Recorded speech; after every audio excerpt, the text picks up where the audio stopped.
Nisaul jannah arba'ah. Perempuan surga itu ada 4, kata Nabi nih. Maksudnya menjadi ratu-ratunya surga. Itu ada 4 orang. Siapa saja beliau? Yang pertama Asiyah bintu Muzahim, Asiyah istrinya Fir'aun. Kemudian yang kedua lagi Maryam Ummu Isa, Maryam ibunda Nabi Isa. Kemudian yang ketiga Fatimah, ketiga Khadijah bintu Khuwailid, Sayyidah Khadijah putranya Pak Khuwailid, istrinya baginda kita Nabi besar Muhammad. Dan yang keempat Fatimah bintu Muhammad, Sayyidah Fatimah putrinya baginda kita Nabi besar Muhammad sallallahu alaihi wasallam. Nah, keempat wanita ini Nabi Muhammad menyebutkannya sebagai Nisaul Jannah, wanita-wanita surga. Beliau-beliau ini pemimpin wanita surga yang bisa kita ikuti jalannya. Sehingga mudah-mudahan kalau kita ikuti jalan-jalan mereka, insya Allah kita pun juga akan jadi wanita yang juga akan masuk ke dalam surga, sehingga menjadi wanita yang dirindukan surga insya Allah. Amin ya Rabbal Alamin. Apa aja nih yang bisa kita ikutin dari keempat wanita ini? Nomor 1 paling utama, kesabaran. Asiyah, wanita yang luar biasa sabarnya menghadapi suaminya. Sayyidah Maryam, wanita yang luar biasa sabarnya menghadapi ujian-ujian dalam kehidupan, fitnahan orang.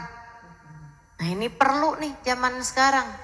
Apalagi di era yang bukan hanya nyata tapi juga dunia maya. Komentar-komentar netizen enggak kalah pedes dari ucapannya tetangga yang julid. Luar biasa. Perlu banyak kesabaran. Difitnah enggak tanggung-tanggung. Jadi wanita yang berzina, Sayyidah Maryam. Padahal jangan kata zina, sentuhan sama laki-laki yang bukan mahram aja gak pernah. Sayyidah Maryam binti Imran, putrinya Pak Imran, ibunya Nabi Isa alaihi salam. Bahkan bukan hanya sampai situ fitnahannya Sayyidah Maryam. Bukan hanya difitnah menjadi pelaku dosa, bahkan difitnah, wah jangan-jangan dia adalah istrinya Tuhan. Diperistri jadi istrinya Tuhan. Itu fitnah yang luar biasa kejinya. Jadi istrinya Tuhan, padahal Allah lam yalid walam yulad, tidak beranak dan tidak diperanakkan. Tentu saja juga gak punya istri, teman-teman. Allah zat yang Maha Esa tidak sama dengan manusia, tidak sama dengan makhluk manapun. Karena semuanya makhluk. Termasuk Sayyidah Maryam, Allah SWT yang menciptakan. Bagaimana mungkin Sayyidah Maryam kemudian diperistri oleh Allah SWT.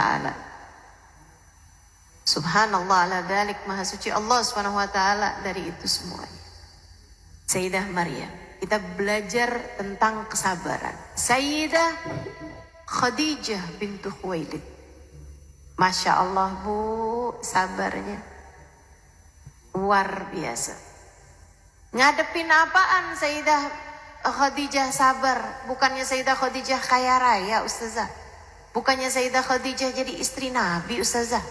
Bukannya Sayyidah Khadijah jadi ibu dari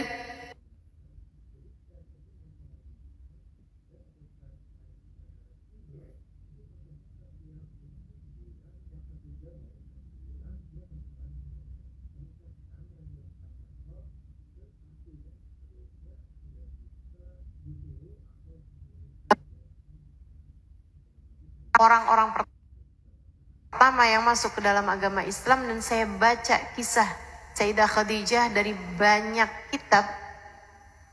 Ibu-ibu saudaraku sekalian saya muliakan, ketika saya membacanya saya ngerti kenapa Sayyidah Khadijah lah yang dipilih Allah menjadi pendamping Nabi Muhammad alaihissalam di awal-awal Islam. Yang dipilih Sayyidah Khadijah, bukan saya, bukan kamu, bukan kita semua, bukan wanita yang lain. Karena memang beliau ini adalah ratunya kesabaran. Bu, 2 tahun lebih berada di pengasingan, jarang bisa dapat makan, perut diganjal dengan batu 2 tahun lebih. Sayyidah Khadijah cerita, kuntu amshi amyalan, saya harus berjalan bermil-mil, berkilo-kilometer untuk mencari daun-daunan hijau, sekedar pengganjal lapar yang sudah tak tertahankan. Luar biasa. Dan beliau, Bu, berasal dari perempuan yang sangat kaya raya. Berasal dari perempuan yang punya banyak pelayan-pelayan. Sampai harus berjalan bermil-mil jauhnya. Nyari makan, nyari nafkah, jualan. Bukan, ibu-ibu sekalian. Bukan jualan pisang goreng, bukan. Nyari daun-daunan hijau buat mengganjal lapar. Bukan saya kelasnya, bukan kamu kelasnya. Ini adalah kelasnya Khadijah bintu Khuwailid. Sampai ada satu perbincangan yang luar biasa indahnya antara Nabi sama Sayyidah Khadijah. Di saat-saat Sayyidah Khadijah itu udah tinggal, mohon maaf, tulang berbalut kulit di pengasingan. Nabi juga kurus. Tapi Sayyidah Khadijah tuh kok dapat makanan, Bu, diduluin Nabi Muhammad. Makanlah wahai Rasulullah. Padahal orang ngasihnya ke Sayyidah Khadijah. Karena Sayyidah Khadijah itu di saat beliau kaya, dermawannya luar biasa. Jadi di saat beliau diasingkan di sebuah rumah kecil yang gak layak disebut rumah, diasingkan oleh orang-orang kaum kafir Quraisy, ditaruh di sana sama Nabi Muhammad alaihissalam. Rumah satu, gak ada apa-apa, Bu. Orang tuh kadang sembunyi-sembunyi buat ngasih, sebab kalau ketahuan taruhannya nyawa. Gak bisa jual, gak bisa beli. Orang kalau ngasih makanan sembunyi-sembunyi, kebayang, bukan sehari 2 hari, 2 tahun lebih. Nabi itu ada, malam-malam ngeliatin Sayyidah Khadijah, udah sama-sama baringan. Terus Nabi duduk, dipandangin Sayyidah Khadijah. Terus bilang begini, ya Khadijah, inni astahi minki. Khadijah, saya malu banget sama kamu. Sayyidah Khadijah buka mata, duduk. Nanyain, kenapa engkau merasa begitu wahai Rasulullah? Nabi Muhammad bilang, saya ingat Khadijah, saya nikah sama kamu, kamu perempuan yang kaya raya. Sekarang bahkan sekedar makan, begitu susahnya. Saya ingat Khadijah, saya nikah sama kamu, Kamu adalah seorang perempuan yang cantik jelita. Sekarang kau bahkan terlihat lebih tua dari usia yang semestinya. Maafkan aku, wahai Khadijah. Semacam kecantikannya dimakan derita, cantikannya memudar karena nestapa, karena lapar, karena kesedihan, karena kesusahan.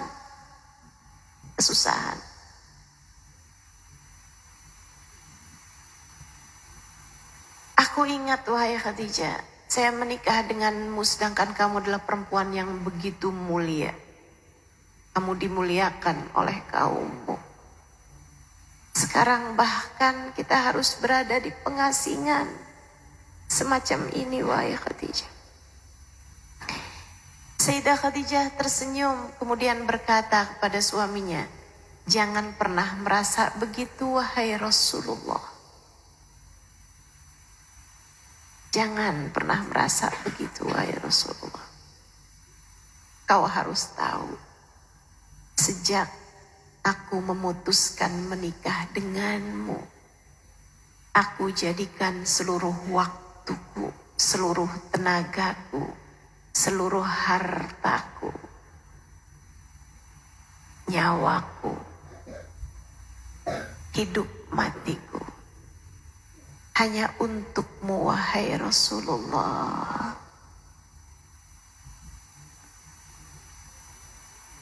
Wanita yang begini gimana nggak dirindukan surga? Kamu bagaimana kiranya? Belajar kesabaran dari Sayyidah Khadijah.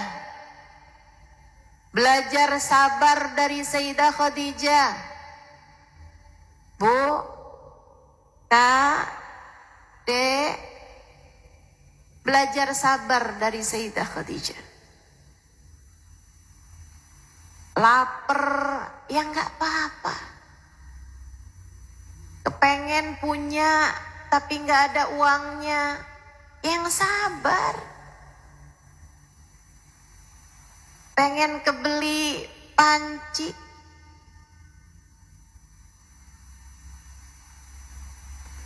tapi uangnya belum cukup, ya nggak apa-apa, pakai aja panci yang lama. Pengen beli horden yang baru, tapi duitnya belum ada, bahkan belum ada hordennya. Ya nggak apa-apa, Bu, tutupin pakai sarung. Nggak apa-apa. Hidup susah-susah dikit tuh nggak apa-apa, Bu, nggak apa-apa, nggak apa-apa. Oh, kamu belum sampai harus mengganjal perut dengan batu, menahan lapar, bukan? Hanya dengan 100.000 Bapak Ibu bisa wakaf Al-Quran dan didoakan oleh para santri penghafal Quran. Lapar, bukan?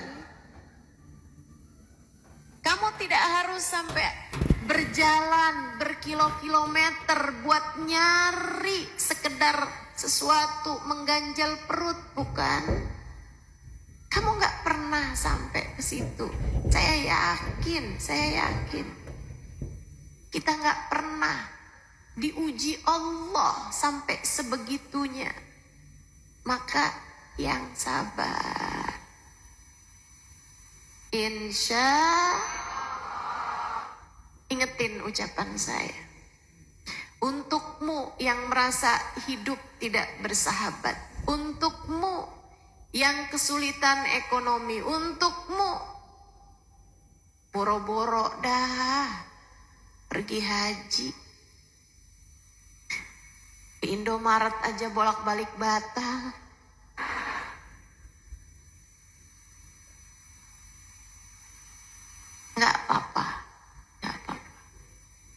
Nggak apa-apa.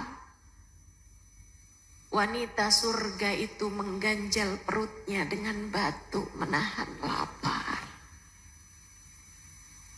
wanita surga itu sampai harus menjadi tulang berbalut kulit. Karena 2,5 tahun berada dalam pengasingan. Tapi ia masih bisa tersenyum bahagia. Tapi ia masih bisa berkata kepada suaminya, "Gak apa-apa wahai Rasulullah, gak apa. Sebab aku hidup bukan untuk itu. Aku hidup untuk Allah.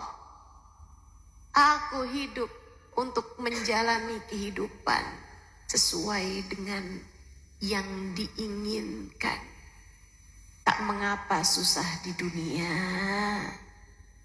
jika itu membawamu kepada bahagia kelak di akhirat. Insya nggak apa-apa. Dikasih sakit-sakit sedikit nggak apa-apa. Nggak apa-apa. Berakit-rakit ke hulu, berenang-renang ke tepian. Bersakit-sakit dahulu, bersenang-senang di akhirat kelak insya Allah. Gitu. Itu cara jalanin hidup yang sabar. Sayyidah Asiyah sabar ngadepin suaminya. Ibu-ibu saudaraku sekalian saya muliakan, suaminya bukan cuman sombong. Suaminya bukan cuman arogan. Suaminya bukan cuman kamu ajakin dia ngomong tapi dia sibuk mainan HP. Betul, Bu? Suaminya bukan sekedar begitu. Akan tetapi suaminya ngaku dirinya jadi Tuhan. Dan Bu, itu benar-benar dipraktekkan. Asiyah tuh disuruh sama suaminya, kalau jalan ngadep suaminya, jalan pakai lutut. Kebayang gak? Gimana ngadepin suami yang ngerasa dirinya jadi Tuhan? Kayak apa rasanya coba jadi istrinya? Masya Allah. Tapi Asiyah sabar dalam kehidupan. Asiyah tetap ibadah kepada Allah Subhanahu wa Ta'ala. Asiyah tetap hatinya buat Allah, hidupnya buat Allah. Ngadepin kejahatan, dia tetap serahkan dirinya kepada Allah.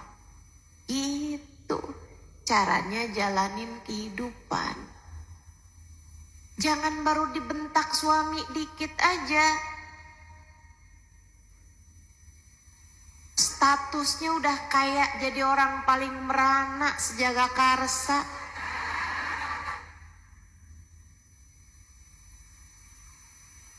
Narok di status. Gak gitu caranya jalanin hidup, Bu. Gak gitu caranya jalanin hidup, Dek. Hidup ini perlu modal. Modalnya namanya sabar. Yang sabar jalanin hidup. Yang sabar jalanin hidup. Yang sabar jalanin hidup. Kalau Sayyidah Fatimah Ustazah pun juga. Sayyidah Fatimah masa kecilnya berisi tentang pembantaian kaum kafir Quraisy kepada ayahandanya. Sayyidah Fatimah masa remajanya berisi dengan ayahnya yang pulang seringkali dalam keadaan tidak selamat. Dengarkan ceritanya Ibnu Mas'ud. Kata Ibnu Mas'ud, saya udah beriman sama Nabi. Tapi saya nggak bisa ngerjain apa-apa kala itu. Ketika saya lihat orang kaum kafir Quraisy ngeliat Nabi Muhammad lagi sholat. Terus mereka di bawah bukit Sofa berdiskusi, rapat, seburuk-buruk rapat. Mereka bilang, dia lagi sholat noh. Ayo siapa nih? Kita biarin aja nih. Dia nih memecah belah kaum kita. Ayo siapa yang bisa gangguin dia nih? Tuh ada noh bangkainya unta. Jadi ada unta habis disembelih, terus isi dalam perutnya, kotorannya itu nggak diambil, nggak dibersihin. Baunya pengar luar biasa, busuk luar biasa, ciuman dari tempat mereka duduk. Satu orang di antara mereka bangun, kemudian ngambil kotoran tersebut. Ibu-ibu sekalian, isi ususnya, isi lambungnya unta, kotorannya diambil sama dia pakai tangannya, darah segala macem itu ambil sama dia pakai tangannya. Baunya busuk luar biasa karena udah 3 hari. Nabi Muhammad ditungguin sama dia, pas lagi sujud baru dilemparin dari atas.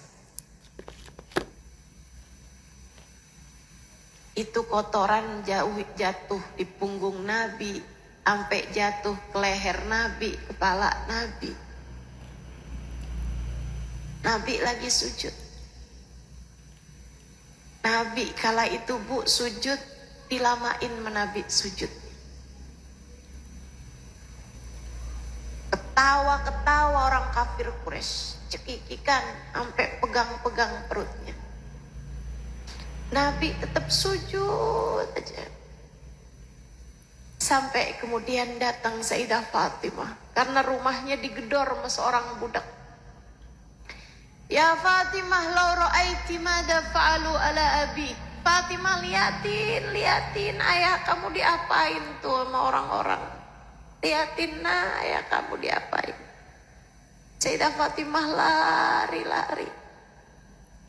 Mungkin 11 tahun, 12 tahun. Mungkin 10 tahun. Saya nggak tahu pasti usia beliau kala itu, tapi sekitaran segitulah, Bu. Sayyidah Fatimah lari. Kemudian Sayyidah Fatimah lihat keadaan itu. Dia pun dengan tangan kanannya mengusap kotoran di punggung ayahandanya. Sementara tangan kirinya sibuk mengusap air matanya sendiri yang gak berhenti mengalir. Nabi ketika merasakan tangan putrinya, tangan mungil, tangan kecil putrinya mengusap punggungnya, Nabi pun duduk dan menyelesaikan sholat. Sayyidah Fatimah usap-usapin, bersih-bersihin kotoran di kepala ayahnya, di bahu ayahnya, dengan tangan kanannya, sementara tangan kirinya sibuk usap air matanya. Dia berkata, mengapa mereka berbuat seperti ini padamu, ayah? Mengapa mereka berbuat seperti ini padamu?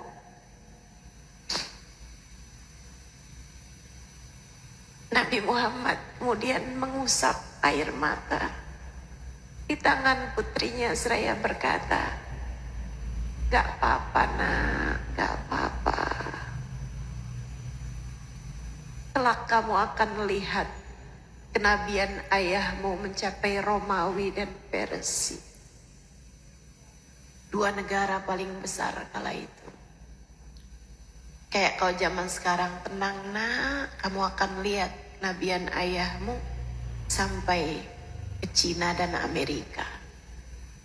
Kayak gitulah kurang lebih. Ibu-ibu saudaraku sekalian yang saya muliakan,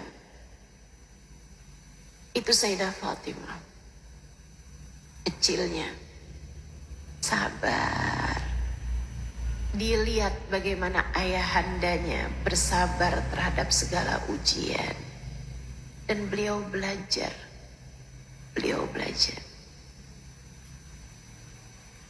Sayyidah Fatimah di masa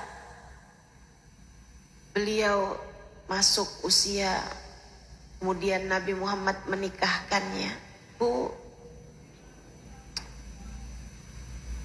saya kadang suka mikir gitu ya, emang benar Nabi nih ngedidik putrinya luar biasa. Bener-bener Nabi tidak membiarkan ada cinta dunia masuk di hati putrinya Fatimah. Sayyidah Fatimah seperti yang tadi saya sampaikan, masa kecil, masa remajanya berisi dengan tangisan melihat bagaimana orang kaum kafir Quraisy berbuat kepada ayah ibunya. Beliau tahu, lihat bagaimana mereka berbuat kepada ayahandanya. Di pengasingan, dilihat. Dia tahu. Tanpa bisa berbuat apa-apa. Sampai kemudian di masa Madinah, putrinya ini cantik jelita. Kata Sayyidah Aisyah, ma ra'aitu ahadan ashbah bi Rasulillah sallallahu alaihi wasallam. Saya nggak pernah ngelihat orang lebih mirip sama Nabi Muhammad. Wajahnya, tubuhnya, ucapannya, suaranya, tingkahnya, kelakuannya. Nggak pernah saya lihat orang lebih mirip sama Nabi Muhammad daripada putrinya Fatimah bintu Muhammad. Cakep lahir batin. Ibu-ibu sekalian saya muliakan, Nabi bisa banget jodohin Sayyidah Fatimah dengan laki-laki paling kaya dari umatnya. Bisa banget jodohin Sayyidah Fatimah dengan laki-laki yang hidupnya paling mapan di antara sahabatnya. Nabi, Bu, malah jodohin Sayyidah Fatimah sama laki-laki yang gak punya apa-apa. Sepupu beliau sendiri, Ali bin Abi Thalib. Yang saat dinikahkan sama Nabi Muhammad, Sayyidina Ali ditanya, wahai Ali, kamu punya apa dari harta dunia? Sayyidina Ali bilang, saya punya baju besi wahai Rasulullah. Yang harganya lumayan tuh baju besinya Sayyidina Ali. Kata Nabi Muhammad, wahai Ali, juallah baju besimu itu, bawakan uangnya, jadikan ia sebagai maharmu untuk menikah dengan putriku Fatimah.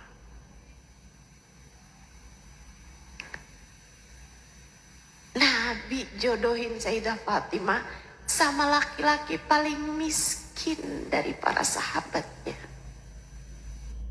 Bapak Ibu, ini adalah keadaan sumber air yang ada di salah satu pesantren di pelosok Sulawesi. Jodohin Sayyidah Fatimah sama laki-laki paling miskin dari para sahabatnya.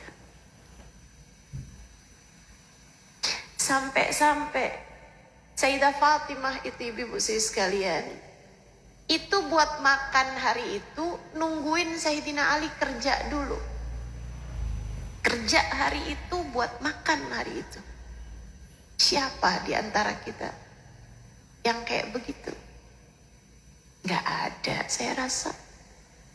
Seenggaknya masih punya buat besok, betul? Masih punya buat lusa, ada lah, ada. Gak sampai gak bisa makan amat. Itu sebabnya Bu, Sayyidah Fatimah tuh di rumahnya nyuci, nyapu,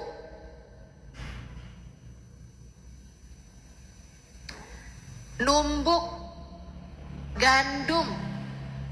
Ibu, mereka itu makannya roti, tapi Bu, dari gandum. Ibu kebayang dari gandum harus dibikin jadi roti. Beliau numbuk tuh gandum ampe halus. Habis itu diadonin sama beliau, dipukul-pukul tuh adonan. Habis itu kemudian dipanggang sama beliau Bu. Ibu-ibu saya sekalian, jadi kamu kalau bayangin putri Nabi kayak putri-putri zaman sekarang yang halus kulitnya, yang mulus tangannya, gak pernah kena panasnya penggorengan, gak pernah kecipratan minyak panas. Bu ya, kamu keliru. Tangannya Sayyidah Fatimah itu Bu sampai kapalan, kata orang Jawa. Tahu kapalan?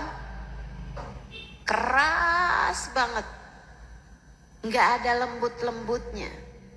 Tangannya Sayyidah Fatimah itu ibu-ibu sekalian, banyak kayak garis-garis hitam karena kena panas ketika beliau memanggang rotinya tersebut, memasak. Itu Sayyidah Fatimah.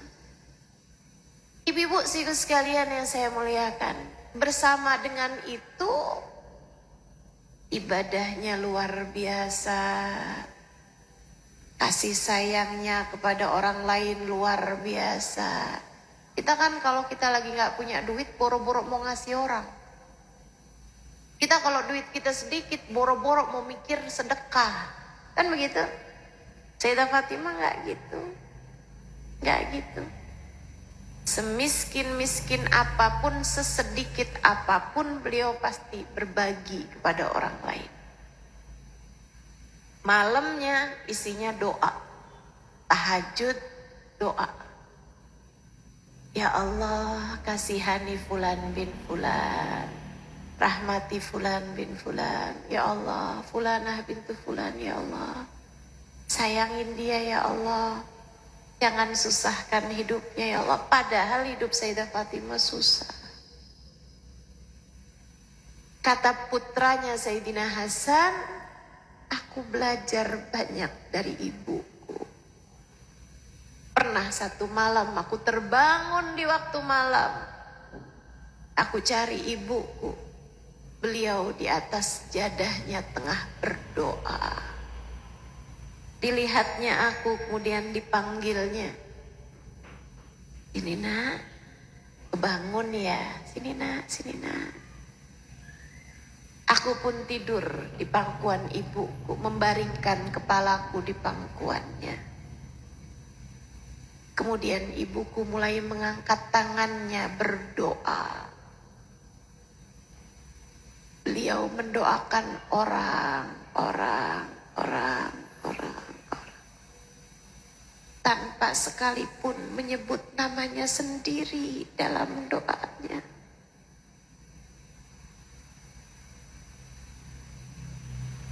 Hati yang sabar.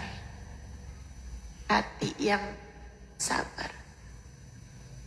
Sabarnya gak dikit. Sabarnya luas tak terbatas. Makanya kalau kamu nih bilang sabar kan ada batasnya, ya karena sedikit. Sabar kamu tuh dikit, makanya ada batasnya. Sabar kamu itu kayak galon, keluarin, ya habis. Jadi kamu cepet banget bilangnya, saya udah gak sabar lagi. Sudah habis kesabaran saya. Ini udah di luar batas sabar saya. Karena sabarmu kelasnya galon. Sayyidah Fatimah sabarnya kelasnya lautan. Mau diambil berapa juga nggak habis-habis. Sayyidah Khadijah sabarnya kelasnya lautan. Sampai kurus kering. Tetap aja bisa senyum sambil bilang, sebab tenagaku, hartaku, hembusan nafasku, nyawaku, mati hidupku, aku persembahkan untukmu wahai Rasulullah. Kok gak habis sabarnya? Gak habis, Bu. Kenapa? Lautan. Lautan. Gak ada habis-habisnya. Kamu baru galon habis, suami bilang, "Ntar dulu ya." Udah habis sabarnya. Kamu baru listrik tokennya habis, udah paniknya. Suami kamu marahin, sampai jadi kayak budak kamu, jadi kayak pembantu. Hati-hati, kunci surgamu ada di tangannya. Hati-hati, hati-hati. Sama suami yang benar, Bu. Sama suami yang sabar, Bu. Insya yang banyak minta maafnya. Iya. Ayolah. Pengen jadi wanita surga, yang nomor 1 intinya adalah sabar.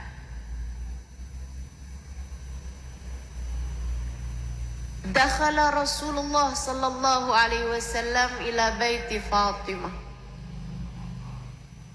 Ila baiti Fatimah.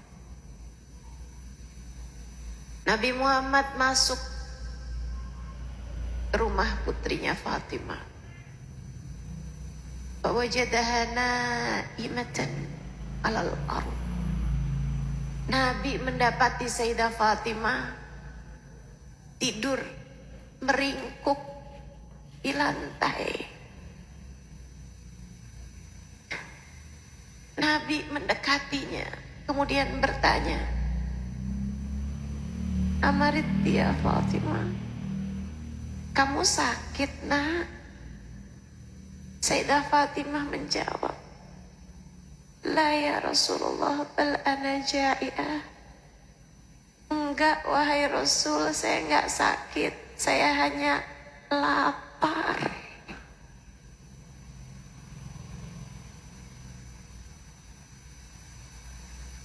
Yang sabar, yang sabar. Kamu gak ada apa-apanya. Ujianmu dalam hidup nih gak ada apa-apanya. Kamu mau dikasih miskin, gak ada apa-apanya sama kemiskinannya wanita-wanita surga. Kamu pengen jadi wanita yang dirindukan surga, belajar yang sabar. Sabar. Ujianmu tuh apa sih? Gak ada apa-apanya, saya bilang. Dikasih sakit, kayak apa sakitnya? Gak ada apa-apanya. Sama sakitnya wanita-wanita surga. Difitnah, dibenci orang, dibully orang, gak ada apa-apanya. Sama apa yang diterima wanita-wanita surga. Karenanya jalanin hidup dengan segala kesusahan-kesusahannya, dengan segala ujian-ujiannya, yang sabar. Insya Allah. Yuk, belajar lagi. Yuk, sabarnya digedein. Gimana sih Ustazah? Nih kalau denger kayak gini mah Ustazah.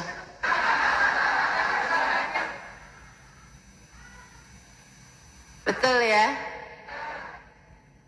Denger gini mah gitu pokoknya. Sabar. Begitu nyampe rumah, lihat suami baringan di sofa.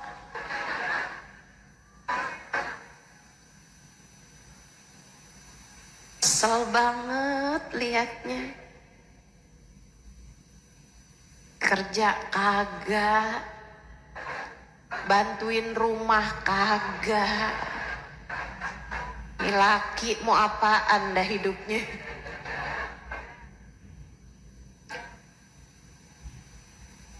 Suami modelan apa sih kamu?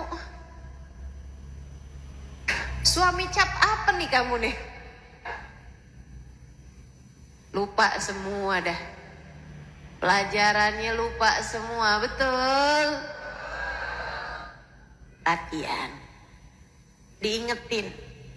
Gimana ngingetinnya Ustazah? Ingetinnya firman Allah Subhanahu wa taala, walal akhiratu khairul laka minal ula. Akhirat lebih baik bagimu daripada dunia. Enggak apa-apa sakitnya di dunia, jika di akhirat kamu akan hidup bahagia. Enggak apa-apa susahnya di dunia, kalau nanti di hari akhirat kamu bisa ketemu sama Nabi Muhammad. Enggak apa-apa miskinnya di dunia, jika nanti di hari akhirat membuatmu memiliki istana di surga. Enggak apa-apa. Susah-susah di dunia itu enggak apa-apa, jika ujungnya adalah bahagia di surga. Amin ya Rabbal. Jadi kalau mau marah ingetin, mau dunia apa mau surga nih? Niat surga, niat surga. Itu.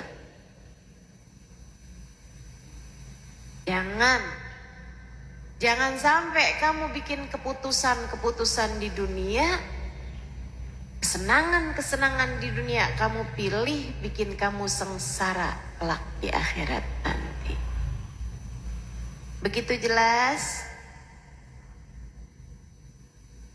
Insya Saudaraku sekalian saya muliakan, suami kurang nih, kurang perhatiannya, kurang duitnya. Tahu-tahu di WA-in sama mantan zaman SMA.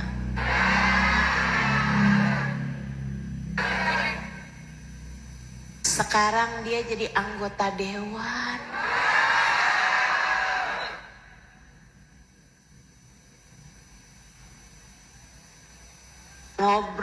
Ngobrol di WhatsApp, tahu-taunya kita tahu bahwa dia sekarang lagi menduda.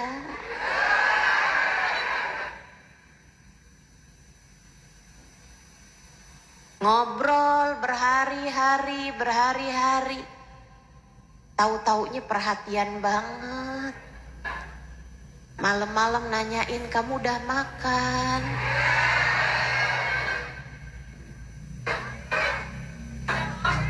Kamu liatin nih suami di samping, boro-boro nanyain saya udah makan atau belum. Yang ada dinyuruh aja saya bikinin ini, bikinin itu. Sampai santri kita itu, maaf ini saya katakan agak sedikit kotor. BAB itu dimasukkan ke plastik. Bu, walal akhiratu khairul laka minal.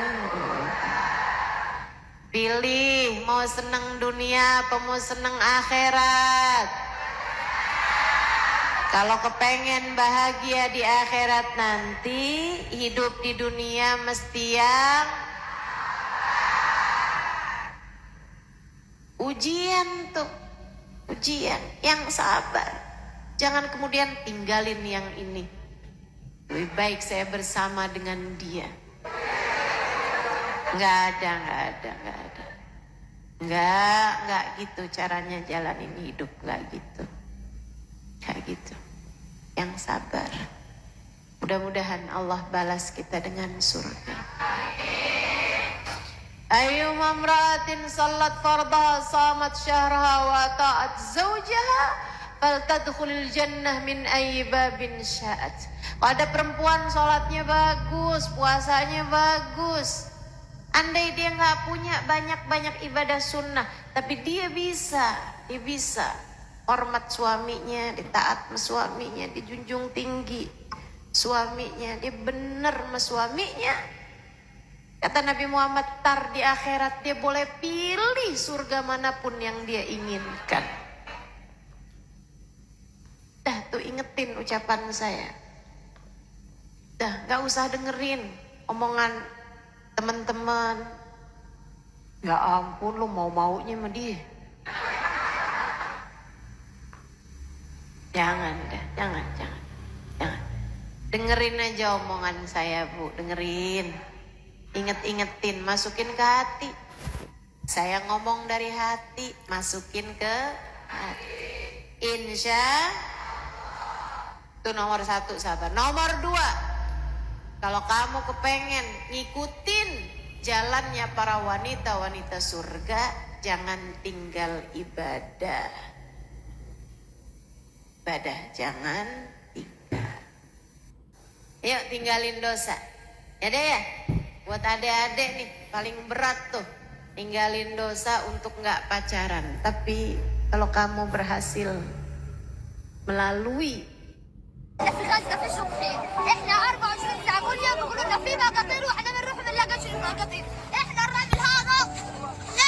dosa untuk nggak pacaran, tapi kalau kamu berhasil melalui masa-masa remajamu, masa-masa kamu mulai beranjak dewasa, sampai kemudian kamu menikah, sampai kemudian punya anak, kamu nggak pakai pacaran, saya ucapkan selamat padamu, kamu layak untuk surga. Kamu layak untuk surga. Katanya Sayyidah Maryam, bagaimana saya bisa hamil? Bagaimana saya bisa punya anak? Jika bahkan lam yamsasni bashar, saya tidak pernah bersentuhan dengan laki-laki manapun. Keren. Tuh, kalau kamu bisa jadi perempuan yang menjalani masa remaja, menjalani masa dewasamu sampai dengan kamu menikah, lam yamsasni bashar, saya tidak pernah bersentuhan kulit dengan laki-laki manapun yang bukan mahram saya. Masya Allah, Masya Allah. Kamu layak untuk surga. Tinggalin dosa-dosa. Dan saya harus sampaikan juga nih kepada ibu-ibu, karena saya sedih banget dengarnya. Saya sedih banget. Indonesia ini Bu, judi online-nya tertinggi seluruh dunia. Kenapa mereka bisa terjebak pada judi online? Karena mereka asalnya terjebak pada pinjaman online. Pinjol. Asalnya pinjol, kagak bisa bayar, akhirnya mikir biar cepet bisa kebayar, akhirnya jadi judi. Main slot. Kenapa bisa jadi banyak kayak begitu tuh, bahkan terbanyak, tertinggi di seluruh dunia? Karena ternyata ada banyak yang main judi online tersebut perempuan-perempuan, emak-emak. Karenanya saya harus sampaikan padamu, Bu, Jangan sampai kamu terjerat kepada dosa besar judi. Jangan sampai juga kamu terjerat kepada dosa besar riba. Riba, pinjaman yang berbunga. Ibu jangan tertarik buat pinjam yang berbunga. Kenapa gitu? Sebab Nabi Muhammad bilang, la'anallah akilur riba wa mukila wa katibah wa syahidah. Allah subhanahu wa ta'ala melaknat orang yang meribakan uangnya, merentenkan uangnya, membungakan uangnya, yang ngasih pinjaman. Yang ngasih pinjaman itu Allah subhanahu wa ta'ala melaknat. Yang bikin aplikasi judi online itu Allah subhanahu wa ta'ala melaknat. Yang perusahaan yang punya itu dilaknat Allah Subhanahu wa taala. Wa mukilah, yang pada pinjaman berbunga itu juga Allah Subhanahu wa taala melaknat. Allah melaknat yang makan uang riba, Allah melaknat yang memberi makan uang riba. Yang ngasih pinjaman sama yang minjem sama-sama dilaknat. Bahkan wakatibah, yang jadi adminnya, yang bagian nulisnya dilaknat Allah Subhanahu wa taala. Wasyahidah, bahkan yang jadi saksinya. Nih ada teman kamu nih. Dia bilang, saya punya duit nih, gimana ya, mau pinjem susah banget. Saya pinjem online aja kali ya. Utang nih, pinjem online nih, HP di tangan kan. Terus kamu bilang, iya dah. Kamu sekedar begitu, kamu sekedar tahu tapi tidak menghalangi temanmu, menghalangi keluargamu untuk melakukan hal tersebut, kamu dilaknat Allah Subhanahu wa taala. Betapa besarnya laknat. Apa sih laknat? Dijauhkan dari rahmatnya Allah. Artinya dijauhkan dari surga. Pengen jadi perempuan yang dirindukan surga, jangan main-main. Jangan main-main sama urusan riba. Jangan main-main sama urusan bunga. Mau bunganya 0, sekian persen aja jangan, Bu. Apalagi kalau bunganya sampai dengan 5%, 10%, jangan. Saya sampaikan padamu, jangan. Bahkan ibu-ibu sekalian, saya baca di Quran dari depan sampai belakangnya Allah tuh ngasih ancaman perang cuman buat 2 orang. Yang pertama yang ngebunuh Nabi, emang pantas banget kan diancam diperangin sama Allah. Allah utus Nabi malah dia bunuh. Ya diperangin lah sama Allah hidupnya. Ibu-ibu sekalian, yang kedua yang diancam Allah, kamu kalau nggak berhenti aku perangin loh. Apa tuh? Yang ngerjain riba. Allah, kamu kalau nggak berhenti, fa illam tantahu fa'danu biharbin minallahi ta'ala. Biharbin minallahi. Kata Allah, kalau kamu nggak mau berhenti juga, maka aku mengumandangkan perang denganmu. Serem banget. Makanya Bu, orang kalau utang riba kayak begitu tuh, apalagi kalau merentenkan uangnya, meribakan uangnya, Bu, kagak akan enak hidupnya. Ya gimana mau enak hidupnya orang yang udah diperangin sama Allah. Kamu tiap kali mau utang riba, kamu bilang, ya Allah diperangin ya sama Allah, perangin sama Allah. Tetap pilih aja yang sabar, jalanin hidup, nggak apa-apa. Sering saya sampaikan padamu, rezeki itu sekecil apapun cukup untuk membiayai hidupmu, namun sebesar apapun rezekimu gak akan cukup untuk membiayai gaya hidup. Karenanya kalau kepengen hidup dalam keadaan tenang, damai, apalagi berharap di akhirat nanti masuk surga, hidup jangan banyak gaya. Jelas? Gak apa-apa kok nggak punya seragam yang dipunyain orang. Nggak apa-apa kok. Nggak kebeli tas kayak yang dipunyain temen kamu. Nggak apa-apa. Yang penting jangan punya utang. Enak hidup kamu, tenang hidup kamu. Jelas? Tinggalin dosa. Tuh, 3. Yang terakhir, kalau kamu kepengen jadi wanita yang dirindukan surga, belajar dari 4 orang yang telah disebutkan oleh Nabi Muhammad sebagai ahli-ahli surga. Hatimu yang bersih, jangan biarkan hatimu punya kebencian terhadap siapapun. Itu modal. Kata guru saya, al-madar kullal madar fi salahil gulub. Urusan segala urusan paling penting dalam hidup adalah bersihnya hati. Kalau kamu punya hati yang bersih, enak udah. Hati yang bersih, hati yang gak punya kebencian terhadap siapapun. Hati yang bersih, hati yang selalu terima sama keputusan Allah Subhanahu wa ta'ala. Hati yang bersih, hati yang gak punya dendam, hati yang gak punya iri dengki sama siapapun. Hati yang bersih, hati yang gak punya kesombongan. Tidak merasa diri lebih baik daripada siapa.